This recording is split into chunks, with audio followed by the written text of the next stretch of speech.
performance. Yeah. Thank you. How long have you been performing? All my life, really. You know, I grew up. All my life. I grew up in the church doing plays. You know, I used to be in bell choir. We used to do spring performances in elementary school. I was in Catholic school. I was in band. I've been performing all my life, really. As far as rapping, we going on about. If I've been rapping for 10 years, I've probably been performing for about 8. Okay. Yeah. Wow. Mm-hmm.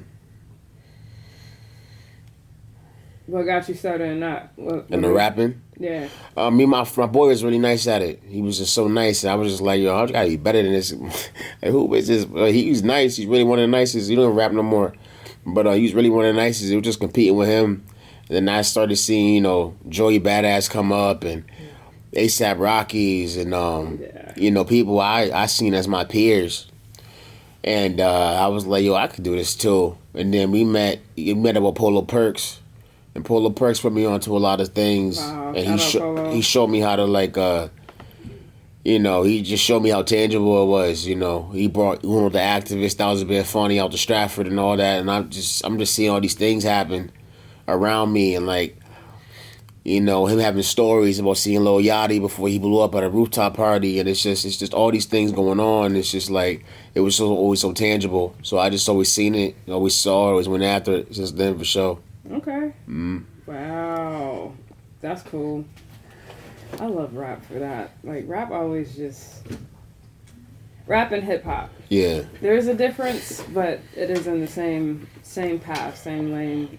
Well, I feel like rapping is a verb, It's a verb that could always happen. If you're a hip hop artist, if you embody all elements of hip hop, all 5 elements of hip hop, it's more than the performance, do the graphics, that's the graffiti, the performances, the breakdancing, gyrating on the stage, breaking the crowd control, the MCing, the DJing, being able to select the songs and pick the songs which flow the set list and information about the culture. You know what I mean? Some people also mention battling being an element, but that's here or there. But definitely information about the culture as well. I feel like if you embody all these elements, that makes you a true hip hop artist. And just talk about the 3 songs that you did, especially the last one. Versatility of dabble into that a little bit for the folks. It's everything. I grew up on Lil Wayne, and I grew up on everything from Lil Wayne to Otis Redding and, Johnny Mathis and, church songs. So I seen what Prince do. I always seen everybody, never had a lane. Wayne always preached, you got to be a superstar. They don't know what to do with you. You know what I'm saying? So versatility was always everything. But the songs for the night, I did... the first one was off my first album. It's rowdy. It's very arrogant. It's me telling myself I am the new Lil Wayne, telling the world I'm here now. There's always been a Carter in charge. I'm the third one here. It's been Wayne, Jay-Z, and Wayne. Now it's me. Jason's here now. And that was what that whole attitude's about with that one. And then Make Sense was more recent. It was more raw. It was more, it's not even finished yet, but I just want to get it off.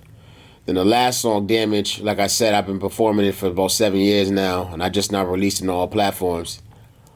The cover art is fire. Thank you. Shout out to my artist Daydream out in Indonesia. He makes all my art that I do projects that I'm really passionate about. I just now dropping it, and I seen people cry to this song. I done had people get emotional about the song before, and so I'm happy to have it out, and I'm happy to have it being played here right now, and all that. It's definitely getting the love it's deserved. Yeah, if this is the last song you did, my whole reaction, that was all real. That was I was like, whoo, what? Yeah, everything was real. I was like, ah. And I started making that when I made that song, it was at a point in life where I started making music more for myself. Once I found out my word is power and everything I say manifested, I was talking about, man, I used to have about chains, Lamborghinis, I ain't even have it yet. But I was just manifesting it. I'm just speaking it. But then my boy was like, yo, you got to start Like, I gotta start feeling you in it, like, da-da-da-da-da. And I'm like, what are you talking about? So I tapped into that more, and it's one of those first songs that, like, you know, I tapped into that energy. And, you know, we are now. If you follow my music, it's all of that now. You know what I'm saying? But I've also grown into the things I was manifesting. Things are manifesting into that world, so it wasn't all for nothing, but it's all part of the journey, though. Right. Well, you guys are about to hear Damage, Crying for God. Yeah, for sure. Metro 28. Yeah.